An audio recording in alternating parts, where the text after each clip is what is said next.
A police officer who has killed somebody in Kangware and there's pressure, the government is also worried or embarrassed, they go and investigate and prosecute that one.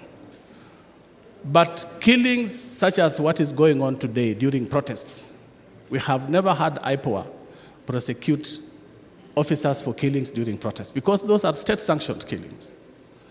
So in 2017, there were over 100 cases we documented. I think there were more, but we documented 104. IPOA has focused on two, Baby Pendo and Stephanie Mora, cherry-picking what they can prosecute because these are low-hanging fruits, but they don't go to the bottom, the root cause or the root cause of the problem. So out of 100 plus, they picked two, and they never even successfully prosecuted. People are having to go and prosecute them on their own. Between 2014 and 2015, there were over 100 people who had disappeared in Nairobi, Northeastern, Coast region. We presented these cases to IPOA. To this day, they have never prosecuted any. In 2020, during Corona, there were over 20 cases. I don't know how many have been prosecuted. Last year, there were over 70. They promised to take people to court. I think by October, they were saying they are going to court. Nobody has been prosecuted. This one is going to go the same way. So even if IPOA, in fact, their behavior this time has been more strange because before then, we used to communicate with them, we used to know what they are doing. Right now, they have shut their doors. They don't want to say what they are doing. We need to start calling out IPOA. That's one. The second one, I'd asked for more time, if you don't mind. If you could hold on, we could come back in terms of now what needs to be done to ensure the accountability. I'm trying to flesh out. So what needs to be done in the terms of IPOA is to begin to call for more accountability, more transparency for IPOA. Okay. If you allow me to just go through the 3 points. Okay. So the other worrying trend is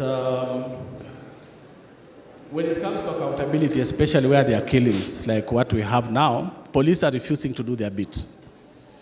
So the National Police Service Act of 2011 says that police, as 2012 I think, police are supposed to, once there's a killing, police are supposed to do preliminary investigations.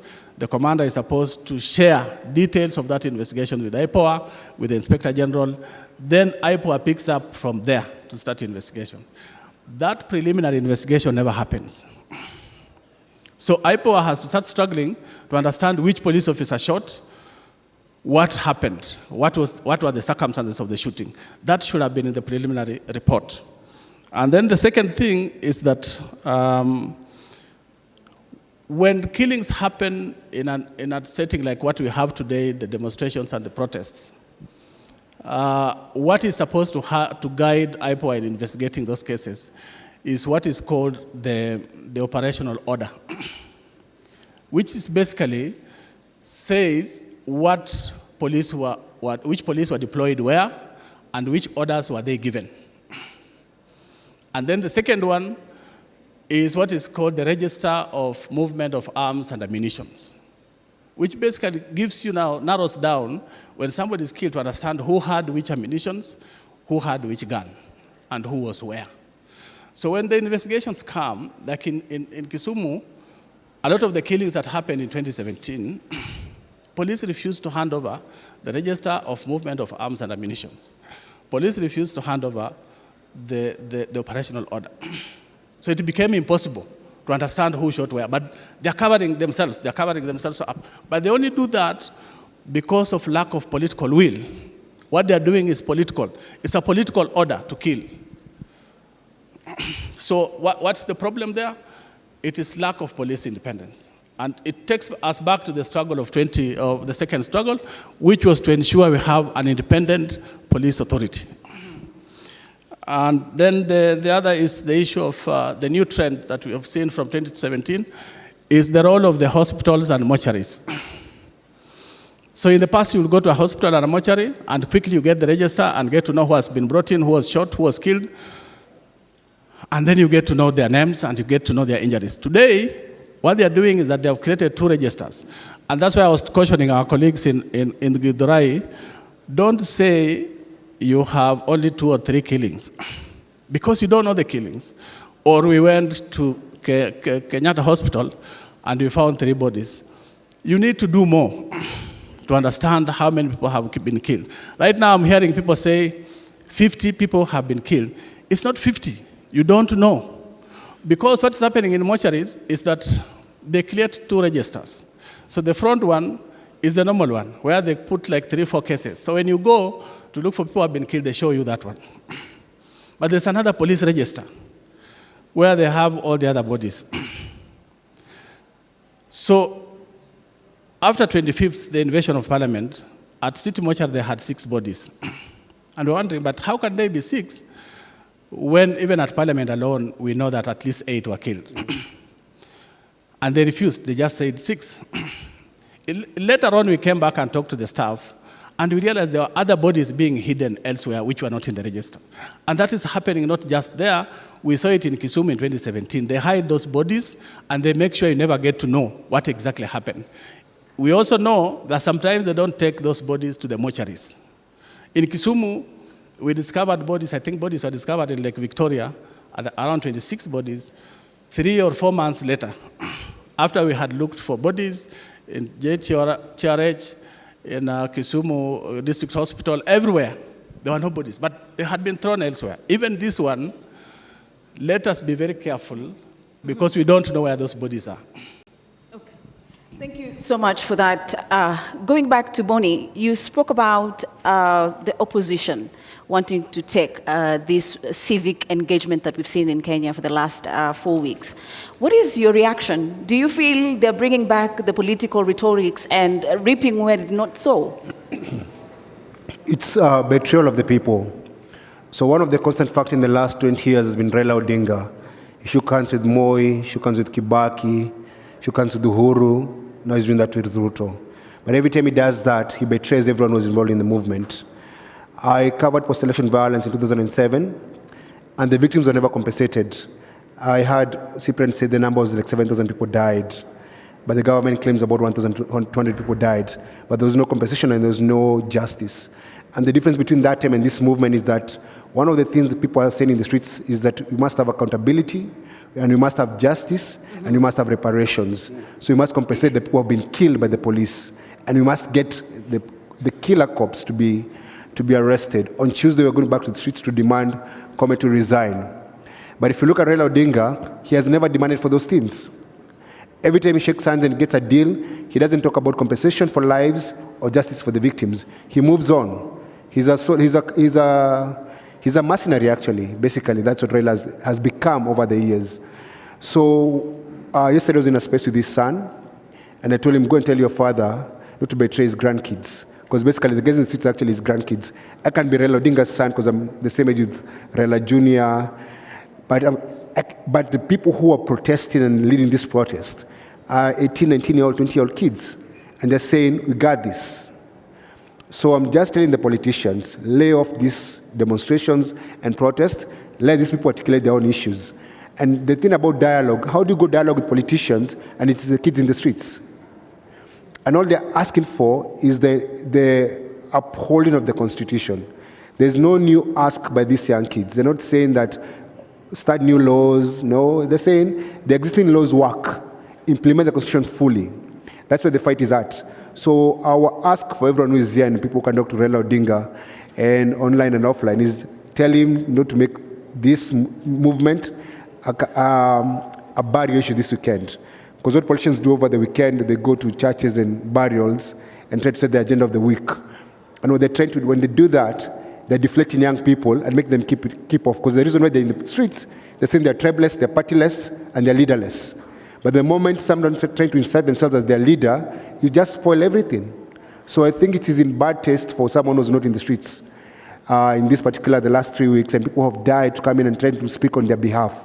Those kids know what they want, and they're saying very eloquently and loudly, let them speak for themselves. Mm-hmm. Cyprian, from your perspective, you've been at it for long. Perhaps how does the protesters keep the momentum as it is and to ensure they're not divided by the politicians? Because that can be a mechanism in which now they separate this. 3 things very quickly. The first thing is what Bonnie has spoken to. Be united around the issues, set the agenda, and what the Gen Zs have done is that they have published their agenda. That's the first thing you do if you want to remain united. That's very, very important, that the agenda is clear, you publish it, and you own it. They have even said that the leader is the issues. The issues are their leader. The second thing you do to keep a movement together is that you hold everybody accountable who is involved in the process and in the struggle. And the young people have managed to do things we were unable to do.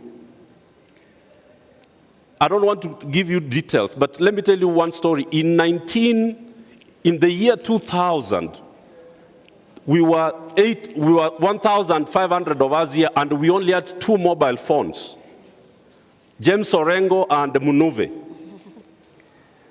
And a priest, a reverend, I don't want to name him today, asked for Munuve's handset. He didn't know, don't name them. And he went out there to speak, but he did not know how to operate the mobile phone. But it was State House which was speaking to him. So when Munuve was given back his phone, he realized that it is State House which had been speaking to the convener of the meeting. That's why I didn't want to name him. And so you have to ensure that the infiltrators do not divide you. And that's why I'm really saying kudos to Gen Zs, because they have identified the infiltrators and they have ensured that they are flashing them out. That is extremely important.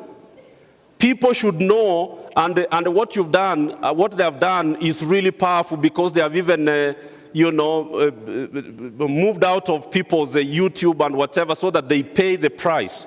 Which some of these things, we didn't have these things in our days. Finally, which is what I want to really speak to, the Gen Zs do not know how to deal with it. You are never going to go to the streets and you are not infiltrated physically. So in NCEC, in our struggles in NCEC, we established the self-defense teams, the self-defense forces around active nonviolence as the principle. So you need to train 500 to 1,000 young people who are responsible for shielding and protecting and identifying and recording, to ensure that you are not infiltrated by people who are agent provocateurs, who break people's shops and burn people's vehicles, and then it is blamed on you. Thank you so much, Cyprian. Before I come to you, Dr. Njoki, I'm told we have Professor Kivutha Kibwana, former governor from... Yes, correct. So if we could have him, please, Professor, the floor is yours.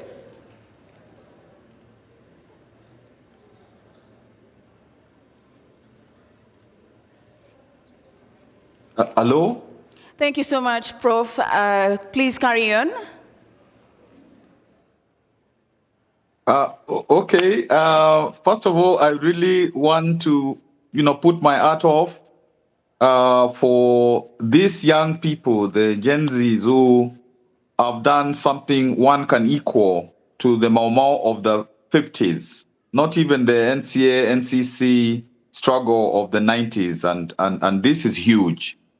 And following mambo wanafanya kidogo kama mtafiti, I can see that they have realized that hii system ya ukoloni na ukoloni mamboleo mpaka ichenjiwe kutoka kwa roots.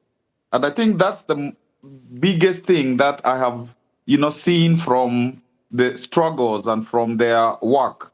Ndio tuwe na system mpya, which is an identical twin to the 2010 constitution.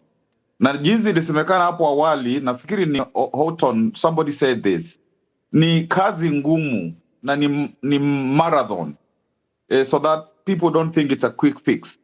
Na ndio nimesikia mkisema kwamba system ichenjiwe, personnel kabisa pia iwe ni personnel mpya na values mpya na norms mpya, alafu eternal accountability. Kila wakati muwe mnafuata. Na ndipo ninaweza kuuliza Law Society na wale wahusika wengine pamoja na Gen Zs wenyewe, ikiwa katiba inaweza kutranslatiwa hata even in those brief ways, kila lugha ya Kenya na ndio najua kuna moja imetranslatiwa kwa Kiswahili, ndio iwe kwamba people now will learn the constitution, and you Gen Zs, please get into the wards, get into the rural areas, make sure that up to the ward and all those WhatsApps which are there in the rural areas, make sure that the message that you have gets there. And of course, this concretization of your demands, so that nobody, will be able to say, we don't know what they want, because no public decision without Gen Zs. So that those who are calling for dialogue, whatever it is, to be known that there should be no public decision without Gen Zs.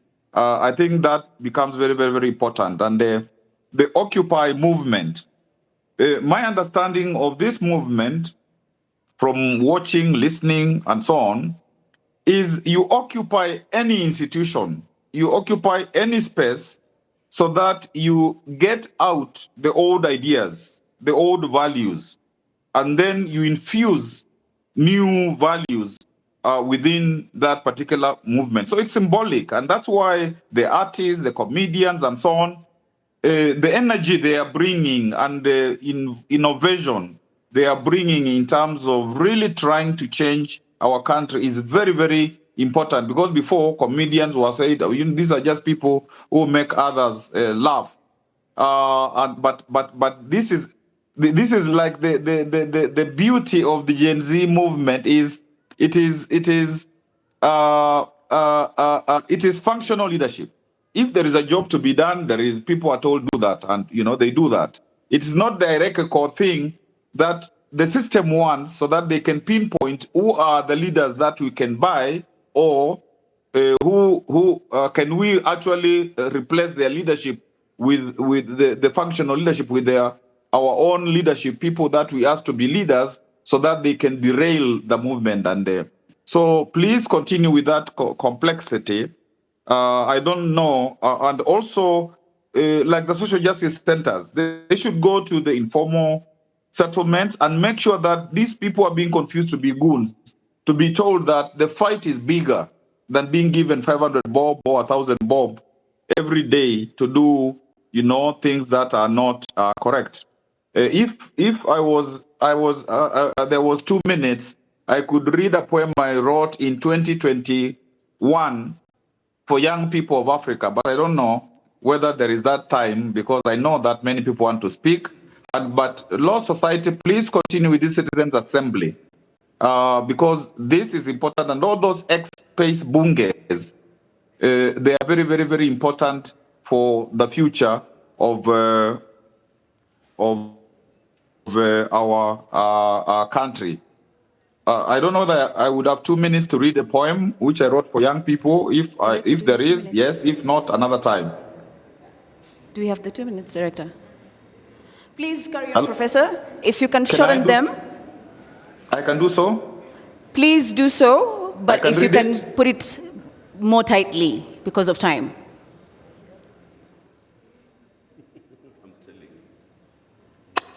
Prof, can you hear me? Okay, then let me read it. Yeah, I can hear you. What? Yes. Hello? Please repeat, Prof. I couldn't hear you. I was asking if I have 2 minutes to read a poem which I wrote in 2021 for the youth of Africa, Youth Seed. Please go ahead.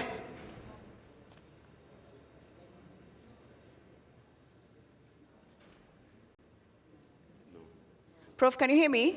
Can I do so? Maybe somebody else? Yes, I can hear you now. Yes? Yes, you can do so, please, kindly.